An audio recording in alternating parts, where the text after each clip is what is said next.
नमस्कार बंधुरा आरो एक इतिहास रचना करल भारतेर defence research and development organisation अर्थात डीआरडीओ नियंत्रित गतिते युद्ध विमान एस्केप सिस्टेमेर एकटी सफल उच्चगतिर रकेट सिलेट परीक्षा परिचालना करेছে। चंडीगढ़ टार्मिनाल बैलिस्टिक्स रिसार्च लैबर रेल ट्रैक रकेट सिलेट सुविधाय এই পরীক্ষাটি ক্যানোপি সেভারেন্স ইজেকশন সিকুয়েন্সিং এবং সম্পূর্ণ বিমান ক্রু রিকভারি যাচাই করেছে।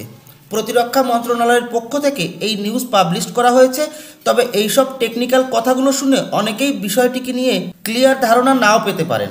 তো চলুন সহজ ভাষায় বুঝে নেওয়া যাক যে ভারতের ডিআরডিও ঠিক কোন অসম্ভবকে সম্ভব করে দেখিয়েছে, যার জন্য এটি একটি ইতিহাস হয়ে রইল। আর কেনই বা এই সফলতা ভারতকে বিশ্বের এক এলিট গ্রুপে এনে দাঁড় করিয়ে দিল। তো চলুন শুরু করি। স্ক্রিনে যে ভিডিওটি দেখছেন এটি জারি করেছে ভারতের প্রতিরক্ষা মন্ত্রী এবং প্রতিরক্ষা মন্ত্রণালয়।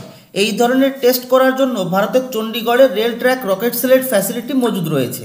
এই রেল ট্র্যাকে 800 থেকে 1000 কিলোমিটার স্পিডে যে কোনো বস্তুকে দৌড়ানো সম্ভব হয়, যা নর্মাল প্রকারের রেল ট্র্যাকে সম্ভব নয়। আমরা কি করেছি, আমরা ফাইটার জেটের একটি ককপিট অর্থাৎ যেখানে পাইলট বসে ফাইটার জেটকে হ্যান্ডেল করে সেটিকে নিয়ে এই রেল ট্র্যাকের উপর বসিয়েছি আর আমাদের স্বদেশি সিট ইজেকশন সিস্টেমকে লাগিয়েছি।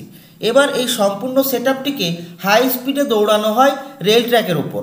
যখন সেটআপটি 800 কিলোমিটার স্পিডে পৌঁছায় তখন আমরা সিট ইজেকশন সিস্টেমটি অ্যাক্টিভেট করেছি।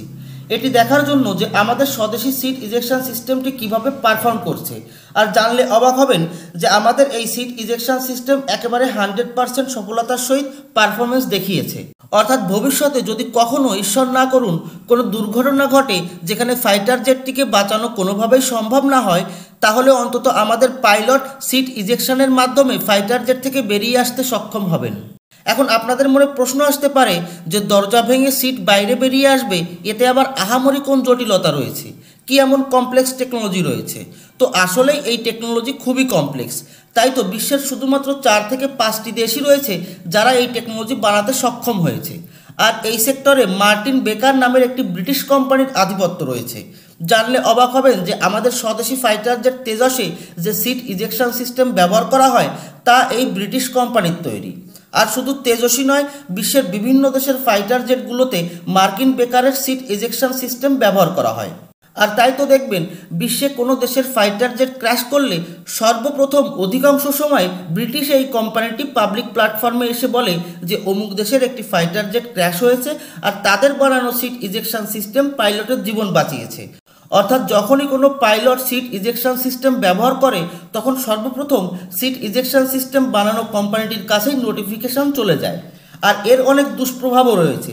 বাইরের দেশের সিট ইজেকশন সিস্টেম লাগানোর ফলে অনেক সময় সিক্রেট অপারেশনের ইনফরমেশন লিক হতে পারে, এমনকি সম্পূর্ণ অপারেশনই কম্প্রোমাইজ হতে পারে। শত্রুরা এই ডেটা লিকের ফলে প্রোপাগান্ডাও চালাতে পারে যে তারা আমাদের ফাইটার জেটকে শুট ডাউন করেছে, অথচ সিট ইজেকশনের কারণ যান্ত্রিক ত্রুটিও হতে পারে। মোট কথা, ডিফেন্স সেক্টরে আপনি কখনোই পরনির্ভর হয়ে সুরক্ষিত থাকতে পারবেন না।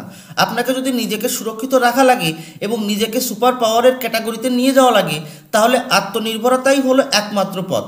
আর ভারত এখন প্রত্যেকটি সেক্টরে দ্রুতগতিতে আত্মনির্ভর হয়ে উঠছে। এই পথে ফাইটার জেটের সিট ইজেকশন সিস্টেমের সফল পরীক্ষা ভারতকে আবারও এক অনন্য উচ্চতায় পৌঁছে দিল, যা আমাদের ভারতীয়দের জন্য খুবই গর্বের। ডিআরডিওর বিজ্ঞানীদের এই সফলতার জন্য স্যালুট জানাই। ধন্যবাদ। জয় হিন্দ।